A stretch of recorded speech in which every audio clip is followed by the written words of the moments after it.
मैं एक ऐसा काम करता था जिसमें मुझे बहुत सी डेड बॉडीज देखनी पड़ती थी, मगर पहली बार मेरा वास्ता एक ऐसी लाश से पड़ा था कि मैं हैरान रह गया था। और पहली बार किसी डेड बॉडी की मौत की कहानी जानने का शौक हुआ था मुझे। मैं उस दिन मामूल के मुताबिक अस्पताल में ड्यूटी कर रहा था जब एक डेड बॉडी अस्पताल में लाई गई।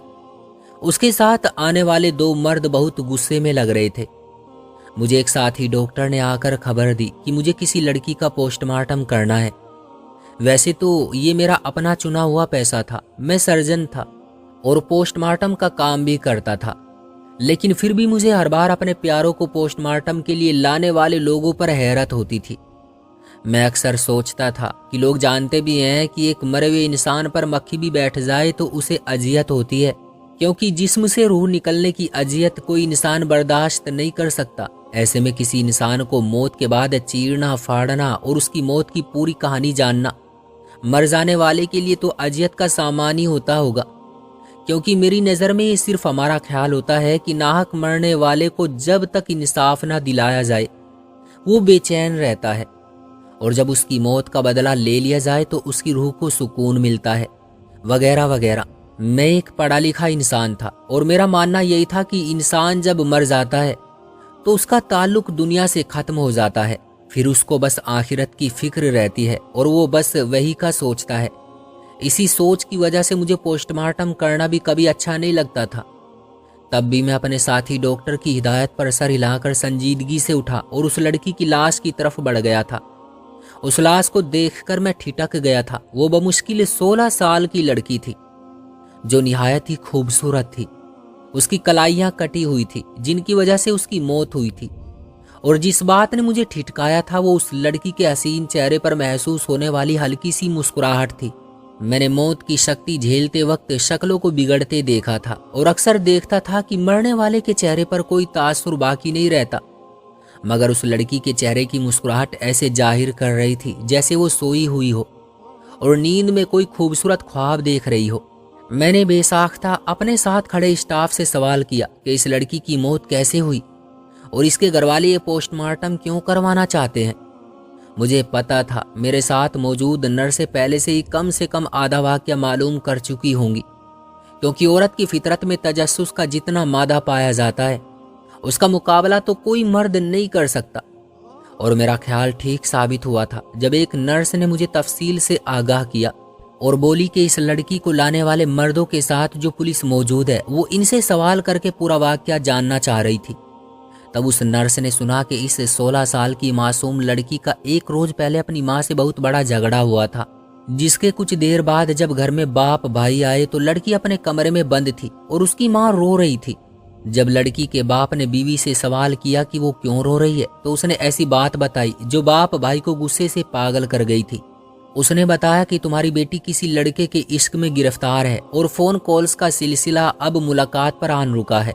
वो रोते हुए बोली कि जब मैंने उसे रोकने की कोशिश की तो वो बिफर गई और गुस्से से माँ को बोली कि मैं कोई गुनाह करने का नहीं सोच रही। वो चीख रही थी कि मुझ पर इल्जाम मत लगाओ, मैं किसी अनजान लड़के को नहीं जानती, और अगर मुझ पर ऐसे तोहमत लगाई गई तो मैं किसी रोज वाकई किसी लड़के से निकाह करके ये घर हमेशा के लिए छोड़ दूंगी। माँ बेटी की बात सुनकर घबरा गई, क्योंकि वो अभी सिर्फ 16 साल की थी और इतनी जल्दी वो उसकी शादी नहीं करना चाहती थी।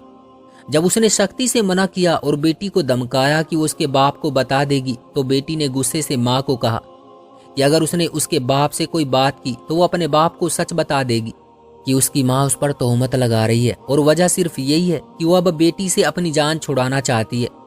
इस बात पर माँ ने गुस्से में हाथ उठा लिया था और इसी वजह से वो लड़की नाराज होकर कमरे में बंद हो गई। मगर भाई ने पुलिस को बताया कि मुझे अपनी माँ की बात पर यकीन नहीं आया। उसकी बहन बहुत मासूम सी लड़की थी और वो हाफिज़े कुरान भी थी, वो फरिश्तों जैसी पाक थी, फिर वो कैसे किसी अनजान मर्द के साथ संबंध रख सकती थी। मगर वो चाह रहा था, क्योंकि उनकी माँ बहुत रो रो कर सब बता रही थी और माँ के मुताबिक उसका एक छोटा भाई जो 15 साल का भी नहीं हुआ था, वो खुद गवाह था कि उसकी बहन किसी लड़के से मिलती है और इसी छोटे भाई ने ही माँ को सब बताया था। इसलिए वो लोग भी उलझ कर रह गए थे। तब लड़की के भाई ने माँ को चुप करवाया और उसे तसल्ली दी कि वो अपनी बहन को समझाएगा, मगर उसकी माँ बहुत ज्यादा रोती जा रही थी। उसे बेटी की इस नाफरमानी और बदतमीजी का बहुत सदमा पहुंचा था। वो इतनी रोई कि बेहोश हो गई। लड़की के बाप भाई उसे संभालने में लग गए और उसे लेकर करीबी क्लिनिक तक गए। वहां डॉक्टर ने उन्हें औरत का ब्लड प्रेशर लो हो जाने का बताया। कुछ देर बाद वो संभली तो उसे घर ले आए और माँ को कमरे में सुलाकर जब लड़की का भाई बहन के कमरे में पहुंचा तो सामने का मंजर उसका दिल दहला गया था, क्योंकि उसकी बहन जाय नमाज पर औंधे मुंह गिरी हुई थी और उसकी गोद में कुरान पाक पड़ा था जो खून से भर चुका था, क्योंकि उस लड़की के बाजू खून से भरे हुए थे। फर्श पर भी खून फैला हुआ था। वो भाई पागलों की तरह बहन के पास पहुंचा और उसे उठाने की कोशिश की, मगर वो लड़की अपने दोनों हाथों की नब्ज काटकर मौत के मुंह में जा चुकी थी। घर पर सिर्फ छोटा भाई मौजूद था और वो भी अपने कमरे में बंद था। और जब उससे बड़े भाई ने पूछने की कोशिश की तो वो बिल्कुल सर्द मुजस्सिमा सा बना बैठा रहा। यकीनन वो बहन की मौत का गवाह था और कुछ ऐसा वैसा देख चुका था, और यही वजह थी कि वो अपने हवास में नहीं लग रहा था कि कुछ बताता। बज़ाहिर तो यही लग रहा था कि लड़की ने माँ से हुए झगड़े पर अपने आप को मार दिया था, मगर लड़की का बड़ा भाई जिद पर था कि ये खुदकुशी नहीं बल्कि कत्ल है। वो पूरी यकीन था कि जब माँ को लेकर क्लिनिक गया तो पीछे किसी ने घर में दाखिल होकर उसकी बहन को मार दिया, और बाप का मानना था कि यह हरकत उस लड़के की होगी जिससे उसकी बेटी का मिलना जुलना था। मगर वो उस लड़के के बारे में कुछ नहीं जानते थे कि पुलिस उस लड़के से तफ्तीश कर पाती। अब वो लोग पुलिस को सब बताकर भी यही चाहते थे कि उस लड़के को ढूंढा जाए जिसने ये हरकत की थी। नर्स ने जो सुना था हर्फ बा हर्फ मुझे बता दिया और मैं ये सब सुनकर दंग रह गया था। लड़की की रहस्यमयी मौत के बारे में सुनकर मुझे भी तजस्सुस हो रहा था कि उस लड़की के कातिल को जल्द से जल्द ढूंढा जाए। मैंने अफसोस से उस मासूम लड़की को देखा। मुझे भी यही लग रहा था कि उसका कत्ल किया गया है, क्योंकि खुदकुशी तब की जाती है जब इंसान किसी भी परेशानी या जहनी दबाव का शिकार हो। मगर उस लड़की की मुस्कुराहट बता रही थी कि उसके साथ ऐसा कोई माजरा नहीं था। लेकिन एक बात ये भी मुझे ठिठका रही थी कि किसी कत्ल होने वाले इंसान के चेहरे पर पहले ऐसा सुकून कभी नहीं देखा गया था। उस लड़की का पोस्टमार्टम करते हुए मैंने कत्ल और मौत की वजह सब तफसील से दर्ज करना थी, और जाने क्यों मेरा दिल उस लड़की का पोस्टमार्टम करने की इजाजत नहीं दे रहा था। लेकिन मैं अब इस बात को भी समझ रहा था कि जिस घर में किसी मासूम लड़की की अचानक मौत हो जाए तो शायद हर घर वाले ऐसे ही मौत की असल वजह जानने की कोशिश करते हैं। मैंने पोस्टमार्टम करने के लिए अभी लड़की को आधा काटा था कि मेरे हाथ मजीद हरकत करने से इनकारी हो गए। मैं अपनी जगह जम सा गया था, क्योंकि कट लगाते ही उस लड़की के जिस्म से खून बहने लगा था, और मैंने जितनी कोशिश की खून रुका नहीं था। मुझे देखकर झटका लगा था, क्योंकि किसी भी इंसान के जिस्म से खून का लगातार जारी रहना सिर्फ दो सूरतों में मुमकिन था। या वो इंसान जिंदा हो तब ऐसा होता है, या फिर वो शहीद हो तब ऐसा होता है कि खून जारी रहता है और रुकता नहीं है। मैं उस लड़की को चेक कर चुका था, वो मरी हुई थी, लेकिन ऐसा बिल्कुल मुमकिन नहीं था कि सामने पड़ी लाश जिंदा इंसान की थी तभी खून जारी हो गया था। लेकिन दूसरा ऑप्शन मुझे ठिठका रहा था, क्या वो लड़की शहीदा थी? उसकी जिंदगी के बारे में जानकर तो मैं कोई अंदाजा नहीं लगा पा रहा था, क्योंकि वो लड़की हाफिज कुरान तो थी, मगर उसने एक गैर महरम लड़के से मोहब्बत का रिश्ता कायम किया हुआ था और उससे राबते में थी। नाहक कत्ल होने वाले इंसान को एक हद तक शहीद कहा जा सकता है, मगर फिर भी ऐसा नहीं कि उसके गुनाह नजरअंदाज कर दिए जाएं। मेरा दिमाग अब वाकई उलझ चुका था कि आखिर ये क्या वाकया था, और लड़की के चेहरे के मुस्कुराते हुए तासुरात और अब उसका खून जारी हो जाना एक ही तरफ इशारा कर रहा था कि वो शहीद हुई है। जिंदगी में पहली बार मैं किसी वजूद का पोस्टमार्टम करते हुए ऐसे घबराहट का शिकार हुआ था। मैं तुरंत पीछे हो गया और मजीद उस लड़की के वजूद को काटने से इनकार कर दिया। मैंने पुलिस को और लड़की के घर वालों से भी माजरत कर ली और उन्हें बताया कि लड़की का खून नहीं रुक रहा, और अगर मैंने अपना काम जारी रखा तो मुझे खौफ है कि डेड बॉडी को कोई नुकसान ना पहुंचे। लड़की का बाप और भाई बुरी तरह घबरा गए थे। वो कत्ल की वजह जानना चाहते थे और मामले की गहराई तक पहुंचना चाहते थे, मगर यहाँ जैसे लड़की के मुर्दा जिस्म से खून जारी हो गया था, ये उन्हें मजीद परेशान कर गया। मैंने दबे दबे अल्फाज में उन्हें समझाया कि अब अपनी लड़की की डेड बॉडी को अजियत देने की बजाय उन्हें चाहिए कि घर के छोटे लड़के से असल माजरा जानने की कोशिश करें। मैं उन्हें मशवरा देकर अपने कमरे में पहुंचा और सर डालकर बैठ गया। मुझे बार बार फिक्र सता रही थी कि आखिर उस मासूम लड़की के साथ क्या हुआ था कि वो यूं मौत के मुंह में चली गई। उसके घर वाले तो शायद कभी सच जान लेते, मगर मैं अपने तजस्सुस के हाथों मजबूर हो गया था। शायद इतने अरसे बाद पहली बार मेरे अंदर का जासूस जाग गया था। मैं हमेशा से एक पुलिस अफसर बनना चाहता था और अपने शौक की वजह से ही मैं हर चीज को गहराई तक देखने का शौक रखता था, मगर फिर भी मुझे अपना शौक दबाना पड़ा और मैं सर्जन डॉक्टर बन गया। मेरा ताल्लुक एक ऐसे घराने से था जहां सब पढ़े लिखे लोग थे। मेरे दादा का ख्वाब था कि मेरे अब्बू डॉक्टर बनते, मगर मेरे अब्बू को प्रोफेसर बनने का शौक था। मेरे बाप चाचा सारे और महकमों में चले गए और मेरे दादा अपना ख्वाब लिए कब्र में जा सोए। दादा की मौत के बाद दादा की सब औलादों को अचानक से एहसास हुआ कि अपने बाबा की ख्वाहिश पूरी करनी चाहिए। ये सोचकर सबने अपनी औलादों को डॉक्टर बनाने की कोशिश की। मैं अपने घर में सबसे बड़ा था, इसलिए मेरे बाप ने अपना शौक मुझ पर पूरा किया था। मैंने दादा की ख्वाहिश सुनी तो खूब मेहनत करने लगा ताकि मैं डॉक्टर बन सकूं। मेरी मेहनत रंग लाई थी और मैं जैसे तैसे मेडिकल में दाखिल हो गया। मगर मेरे अब्बू ने एक बार फिर से फरमाइश कर दी कि मुझे पढ़कर सर्जन बन जाना चाहिए। मैंने उस फरमाइश पर भी सर झुका दिया था। डॉक्टर बन जाने के बाद सर्जन बनने से इनकार करना तो वैसे भी बेवकूफ़ी होती है, लेकिन उस दिन लड़की की डेड बॉडी का पोस्टमार्टम करने में ही मैं जिन हकीकतों से आगाह हुआ था, मेरे अंदर पहली बार ये शौक जाग गया कि मैं इस कत्ल के पीछे की कहानी जान सकूं।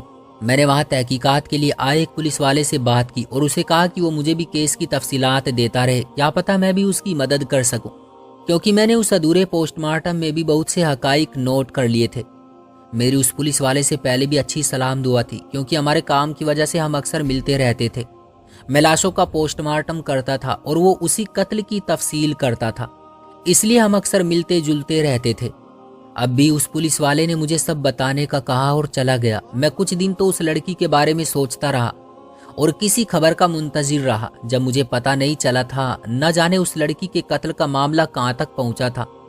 वो तो शायद अपने आखिरी घर जा सोई थी। मसरूफियात में गिरने के बाद मैं भी अपने काम में मग्न हो गया, मगर चाहकर भी मैं वो वाक़या अपने दिमाग से नहीं निकाल सका था। फिर एक दिन अचानक मुझे जब उस पुलिस वाले ने सारी बात बताई तो मेरे रोंगटे खड़े हो गए और मैं एकदम दम साध गया था। मैं सोच भी नहीं सकता था कि वो लड़की किसी ऐसी वजह से कत्ल की गई होगी जिसकी तरफ हम आम लोगों की सोच भी नहीं जा सकती थी। एक दिन मैं अपनी ड्यूटी से फारिग हुआ तो वही पुलिस वाला मुझे मिलने आ गया। मैंने उसे बैठाकर चाय मंगवाई और हालचाल पूछने लगा। हालांकि मेरे अंदर तजस्सुस इतना बढ़ चुका था कि मैं इससे पहली बात ही वही करना चाहता था, मगर मुझे पूछने का मौका नहीं मिला और वो पुलिस वाला पहले ही बोल पड़ा। उसने परेशान से लहजे में बोलते हुए कहा कि मैं अक्सर सुनता था कयामत करीब आ गई है, उसकी निशानियां मिल रही हैं और वक्त आ गया है, वगैरह वगैरह। मगर मुझे लगता था कि ये तो हम अपने बचपन से ही सुन रहे हैं। मैं उसे बस हर जुल्म पर बोला जाने वाला मुहावरा जानता था, मगर पहली बार मुझे लगा कि वाकई क़यामत करीब है और दज्जाल का फितना हर तरफ जाल फैला चुका है, मगर हम अभी तक अनजान हैं। मैं उस पुलिस वाले की बातों पर नासमझी से उसे देखने लगा तो वो बोला कि मैं जानता हूँ तुम भी इस लड़की के कत्ल का सच जानना चाहते हो और मैं वही बताने आया हूँ। तुम्हें बताने का असल मकसद यही है कि तुम्हारे पास बहुत से लोग आते हैं और शायद आइंदा भी तुम्हारे पास ऐसे बहुत से केसेज आए तो तुम लोगों को हकीकत से आगाह करना, और शायद आइंदा भी तुम्हारे पास ऐसे बहुत से केसेज आए तो तुम लोगों को हकीकत से आगाह करना। उस पुलिस वाले ने इतना बोलकर मुझे मजीद तजस्सुस में डाल दिया और फिर वो मुझे तफसील से बताना शुरू हुआ तो सच जानकर मेरे होश उड़ गए। उस पुलिस वाले ने जो कुछ मुझे बताया उसकी तफसील कुछ यूं थी कि पुलिस वालों ने लड़की के जनाजे के बाद उसके छोटे भाई को बुलाकर तफ्तीश करने की कोशिश की, मगर वो बिल्कुल सख्ता ज़्यादा हो चुका था। पुलिस वाले चाहते थे कि लड़के पर सख्ती करके सवाल किया जाए। वो छोटा लड़का था, यकीनन डरकर सारी बात खोल देता, मगर उनकी सख्ती पर बेटी को खोने के गम में मुब्तिला माँ अपने बेटे की ढाल बन गई और सबसे लड़ने लगी कि उसके बेटे ने अपनी बहन खो दी है, वो गम में मुब्तिला है और अब इसी से सवाल कर करके इसे तकलीफ पहुंचाई जा रही है। तब लड़की के बाप ने पुलिस वालों को बताया कि उसका छोटा बेटा अपनी बहन की मौत के बाद से इसी हालत में बैठा है और कोई बात नहीं कर रहा था। वो घर में सबसे ज्यादा अपनी बहन के करीब था और उससे बहुत मोहब्बत करता था। तब बाप ने जल्दी में बताते हुए ऐसी बात की जो पुलिस वालों को चौंका गई थी। लड़की का बाप बोल रहा था कि दोनों सौतेले बहन भाई होने के बावजूद एक दूसरे के बहुत करीब थे। पुलिस ने जब इस बात की वजाहत मांगी तो पता चला कि वो बड़ा भाई और वो लड़की उस मर्द के अपने बच्चे थे, जबकि वो औरत उसकी दूसरी बीवी और उस मरहुमा लड़की की सौतेली माँ थी और छोटा बेटा उस माँ से था। ये बात जानकर पुलिस का पहले शक उस सौतेली माँ पर गया था। ये फितरी सी बात थी कि सौतेली माओ का सौतेली औलाद से रवैया कभी अच्छा नहीं होता। पुलिस वाले इस बात पर ठिठक रहे थे कि सौतेली माँ को आखिर उस बेटी से इतनी मोहब्बत कैसे हो गई कि वो उससे लड़ने पर इतनी परेशानी का शिकार हुई कि बेहोश हो गई। पुलिस के शक पर लड़की के बाप ने बताया कि वो सौतेली माँ बाकी माओ से अलग थी। उसने हमेशा सौतेली बेटी को भी सगी माँ जैसा प्यार दिया था, मगर पुलिस इस हकीकत को मानने से इनकारी थी। पुलिस का मानना था कि सौतेली माँ को लड़ाई का अफसोस होना आम सी बात होती, मगर वो रो रो कर बेहोश हो गई और जैसे परेशानी से बेहोश हुई उससे जाहिर होता था कि उसकी परेशानी की वजह कुछ और थी। पुलिस ने उस छोटे लड़के को छोड़कर उसकी माँ से तफ्तीश करना शुरू कर दी और अपनी इस कहानी पर डटी रही कि उनके बीच बहस हुई और लड़की नाराज होकर कमरे में बंद हो गई और बाद में मरी हुई मिली। पुलिस को लगता था कि उस औरत ने सौतेली बेटी पर गैर लड़के से मोहब्बत का ताल्लुक रखने का भी झूठ बोला था। लड़की का बाप पुलिस की इस बेवजह तफ्तीश पर गुस्सा हो गया था और सख्ती से बोला कि उसे अपनी बेटी की मौत की वजह नहीं जाननी। उसकी बेटी तो मर गई, मगर पुलिस उसके घर का सुकून बर्बाद करने पर तुली हुई है। बाप ने गुस्से से पुलिस को जाने का बोल दिया, मगर लड़की का बड़ा भाई पुलिस की बात सोचने पर मजबूर हो गया था। वो पुलिस वाला बोला कि जब तक ये बहस और बातचीत चल रही थी मैं उस मरहुमा लड़की के छोटे भाई को देख रहा था।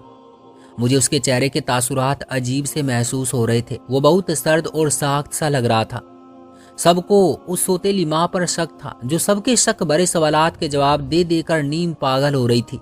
मगर मेरी नज़र उसी लड़के पर जमी थी। मुझे लगा वो लड़का कुछ जानता है, मगर मैं अभी उससे कोई सवाल करता या बात करता कि बाप ने भड़ककर पुलिस को वहां से जाने का बोल दिया। पुलिस वापस आ गई, मगर मरहुमा लड़की का बड़ा भाई 1-2 दिन बाद खुद थाने पहुंच गया और बोला कि वो अपनी सौतेली माँ के बारे में जानना चाहता है और वो पुलिस की मदद करने को तैयार था, क्योंकि वो हर हाल में अपनी बहन की मौत का सच जानना चाहता था। इस केस के अक्सर सवाल पुलिस ने उसकी माँ के बारे में किया और उसे हिदायत दी कि वो अपनी सौतेली माँ की सरगर्मियों पर नजर रखे। मगर जो दूसरा पुलिस वाला था, जो कि मेरा दोस्त भी था, वो लगातार लड़की के भाई को सोचता जा रहा था। उसे यकीन था कि लड़की के कत्ल की वजह तक उसका छोटा भाई ही पहुंचा सकता है। उसने कुछ दिन तो खामोशी से तफ्तीश होने दी, मगर वो जान गया कि ये सब ला हासिल है। एक रोज उसने अचानक उस मरहुमा लड़की के बड़े भाई से अलहदगी में मिलकर उससे दरख्वास्त की और बोला कि मैं तुम्हारे छोटे भाई के बारे में जानना चाहता हूँ। इसे सिर्फ तफसील का एक छोटा सा हिस्सा समझो और मुझे पूरी तफसील से उसके बारे में बताओ। उस पुलिस वाले के सवाल पर बड़ा भाई कुछ सोच में मुबतला हुआ और फिर बोला कि मेरा छोटा भाई घर में सिर्फ हमारी बहन के करीब था और उसके गिर्द घूमता रहता था, मगर फिर कुछ अरसा पहले उसने अलग थलग और कमरे में बंद रहना शुरू कर दिया। हमारी बहन परेशान थी कि उसका भाई यूं सबसे अलग क्यों रहने लगा है। उसे खौफ था कि शायद वो किसी परेशानी का शिकार है, मगर जब उसने छोटे भाई से सवाल किया तो वो बोला कि अब वो बड़ा हो गया है और जवान है, इसलिए अकेला रहना पसंद करता है।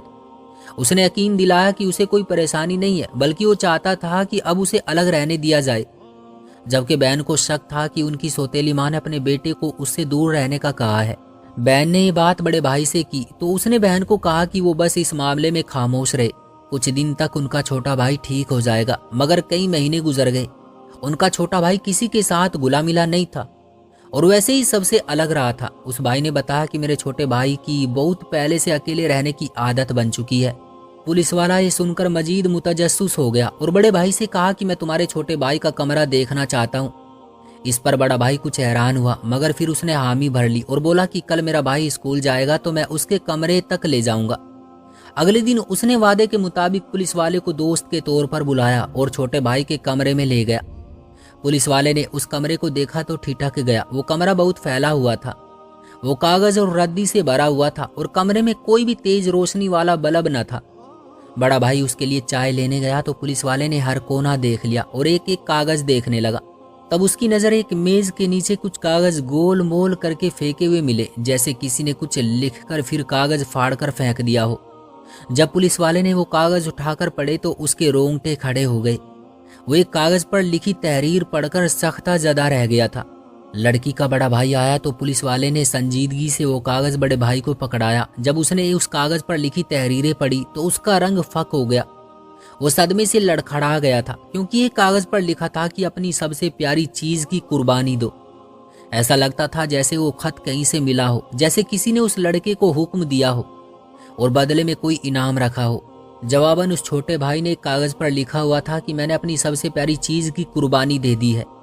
उस छोटे लड़के ने अपनी सबसे प्यारी बहन को अपने हाथों से मार दिया था और ये कत्ल माँ ने अपनी आंखों से देख लेने के बाद बेटे को बचाने के लिए मरहूमा लड़की पर कुछ इल्जाम लगाए और रोने लगी ताकि वो उसकी मौत को खुदकुशी बना सके। वो बेटी की फिक्र में बेहोश हो गई थी और कत्ल का शक किसी और पर चला गया था। मामला मजीद उलझ गया था, जाने उस लड़के को कौन खत दे रहा था और हिदायत दे रहा था। जब मामले की गहराई तक जांच पड़ताल की तो पुलिस वालों के सर पर आसमान गिरा था। वो छोटा एल्यूमिनाटी का शिकार बन चुका था। एल्यूमिनाटी शैतान के पैरोकार लोगों को कहा जाता है। दूसरे अल्फाज में ये सब लोग दज्जाल के मानने वाले हैं और दज्जाल का फितना फैलाने की कोशिशें कर रहे हैं। जैसा कि दज्जाल की एक बड़ी निशानी बताई गई है कि वो इंसानों को उनकी ख्वाहिश पूरी करने की खुशी देता है और बदले में अपना पैरोकार बना लेता है। ये लोग भी वही कर रहे हैं। एल्यूमिनाटी के गिरोह ज्यादातर सोशल मीडिया के जरिए लोगों तक रसाई हासिल कर रहे हैं। कोई नहीं जानता कौन सी गेम और कौन सी ऐप एल्यूमिनाटी वालों की हो, और अक्सर गेम्स में ऐसे टास्क दिए जाते हैं जिनके बदले जवान नस्ल गेम में डूबकर ऐसे ही उनके चंगुल में फंस जाते हैं। एल्यूमिनाटी की खास निशानियां अभी तक कोई जाहिर नहीं हुई, मगर उनका शिकार बनने वाले आहिस्ता आहिस्ता सामने आ रहे हैं। और एल्यूमिनाटी का साथ देने वाले लोगों की अक्सरियत मीडिया की मशहूर शख्सियात हैं, जो पर्दे में रहकर बहुत आराम से जवान नस्ल के दिमाग मफलूज किए जा रहे हैं। ये शैतान के पैरोकार अपने लिए कुर्बानी मांग कर बदले में पैसा और ताकत देने का वादा करते हैं, और ताज्जुब की बात यह है कि वो अपना वादा पूरा भी करते हैं। मैं पुलिस वाले से ये सुन सख्ता जदा रह गया था। जब उसे छोटे लड़के को उस कत्ल के केस में पकड़ा तो वो चीखने लगा कि उसे ताकत और पैसा चाहिए और वो जल्द हासिल भी कर लेगा। वो नीम पागल हो चुका था। तब माँ ने रोते हुए बताया कि वो हाफिज कुरान लड़की उस वक्त कमरे में जानमाज पर बैठकर कुरान की तिलावत कर रही थी, जब उसके भाई ने अचानक उसके हाथों पर तेज छुरी चलाकर उसका कत्ल कर दिया। वो छोटा लड़का शायद अब नीम पागल ही रहने वाला था। वो नहीं बता पाया कि उसे ऐसा करने का किसने और कैसे हुक्म दिया। ये राज छुपा ही रह गया, और यही असल खतरे की बात थी। आजकल लोगों ने अपने बच्चों को मोबाइल और इंटरनेट की सहूलियत देकर खुद से अलग कर दिया है, और माँ बाप कभी जान ही नहीं सकते कि उनकी औलादों को इसी सोशल मीडिया के जरिए कैसे कैसे काबू किया जा रहा है। मुझे तब उसी से मिलता जुलता एक और केस भी याद आया कि ऐसे ही एक कम उम्र लड़के ने अपनी 2 छोटी बहनों को मार दिया था, और मीडिया में जब उसकी खबर आई तो उसके कमरे से वही खत मिला जिसमें अपनी अजीज की कुर्बानी देने का कहा गया था। और मैं नहीं जानता कि आगे ऐसे और कितने केस आने वाले थे। बराए मेहरबानी अपनी औलादों को शैतान के फितने के बारे में बताएं, उनको कुरान पाक तर्जुमे से पढ़ाएं और सोशल मीडिया से दूर रखने की कोशिश करें। इससे पहले कि मजीद ऐसे ही केसेज सामने आए और ऐसे मासूम बच्चियों और मासूम जाने बर्बाद हो, क्योंकि अनजान लोग अब तक दज्जाल के आने के मुंतजिर हैं, और कोई नहीं जान पाया कि दज्जाल का फितना बहुत तेजी से फैलाया जा चुका था। दुआ है अल्लाह हमें दज्जाल के फितने से महफूज रखे, आमीन।